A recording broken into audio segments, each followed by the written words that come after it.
Bonjour à tous. La colère gronde dans les syndicats. CGT, FSU et Solidaire appellent à la grève aujourd'hui. Mobilisation nationale pour dénoncer le budget, réclamer une hausse des salaires et une meilleure répartition des richesses. À Dole, le cortège partira dès 10h30 depuis la place de la sous-préfecture. Le rendez-vous est fixé à 15h à Lons-le-Saunier sur la place de la Liberté. Enfin à Dijon, ce sera à 14h, place de la Libération. À noter que des perturbations sont à prévoir sur le réseau Divia dans l'agglo. Selon la direction, près de 95% des départs seront néanmoins assurés. Une cinquantaine de personnes réunies devant le commissariat de Chalon-sur-Saône hier. Rassemblement pour soutenir la conseillère municipale Amandine Ligereau. Elle affirme avoir été victime d'une agression sexuelle en sa qualité d'élu samedi dernier.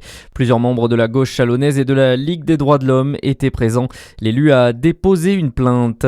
Quelques mois après sa mise en redressement judiciaire, Pacotte et Mignotte est sauvée. L'entreprise dijonnaise spécialisée dans la fabrication et l'installation de menuiseries a été reprise par le groupe Bonglé.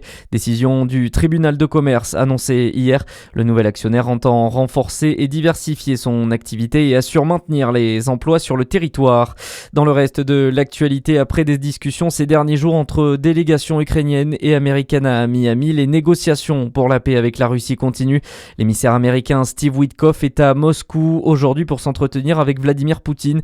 Comme depuis plusieurs semaines, les États-Unis mènent des négociations pour tenter de faire adopter le plan de paix de Donald Trump avec une stratégie dite de la navette. Explication de l'ancien ambassadeur de France à Moscou et chercheur à l'IRIS, Jean de Glignasti. C'est une grande spécialité américaine, la diplomatie de la navette, c'est-à-dire que ils négocient avec les uns, ils arrivent à des résultats plus ou moins satisfaisants, ensuite ils vont voir les autres, ils améliorent ou ils font accepter les résultats précédents et ainsi de suite jusqu'à ce que la correspondance soit parfaite. Donc, c'est vraiment la diplomatie de la navette avec un médiateur fort qui est les États-Unis. Ensuite, un des partenaires qui est en bonne position sur le terrain et un autre qui est affaibli par un scandale et par un certain biais ou un préjugé du médiateur.